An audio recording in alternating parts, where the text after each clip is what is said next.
नमस्कार, मैं डॉक्टर अमित कुमार गुप्ता आज फिर से आप सभी के बीच राजेश जोशी की एक कविता साझा करने जा रहा हूँ। शीर्षक है एक कवि कहता है।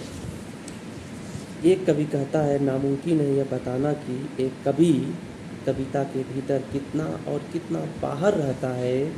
एक कवि जिसका चेहरा, मोहरा, चाल, ढाल और बातों का ढब भी उसकी कविता में इतना ज़्यादा मिलता जुलता सा है कि लगता है जैसे अभी अभी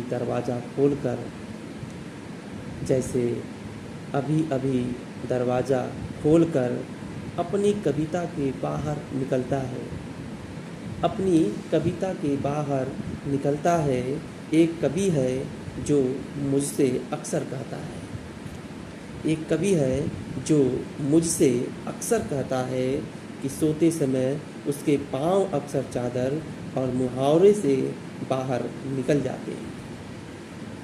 सुबह सुबह वह पाँव पर मच्छरों के काटने की शिकायत करता है। सुबह सुबह वह पाँव पर मच्छरों के काटने की शिकायत करता है। दिक्कत यह है कि पाँव अगर चादर में सिकोड़ सोए तो उसकी पगथलियाँ गर्म हो जाती हैं। उसे हमेशा डर लगा रहता है कि सपने में एकाएक अगर उसे कहीं जाना पड़ा तो हड़बड़ी में वह चादर में उलझकर गिर जाएगा।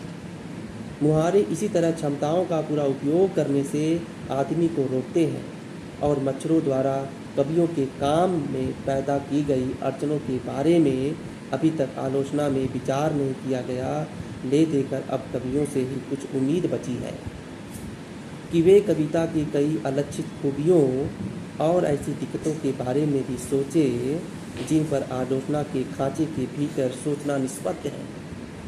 एक कवि जो अक्सर नाराज रहता है, हर बार यही कहता है, बचो बचो बचो, ऐसे क्लासरूम के अलग बगल से भी मत गुजरो जहाँ हिंदी का अध्यापक कविता पढ़ा रहे हो और कविता के बारे में राजेंद्र यादव की बात तो बिल्कुल मत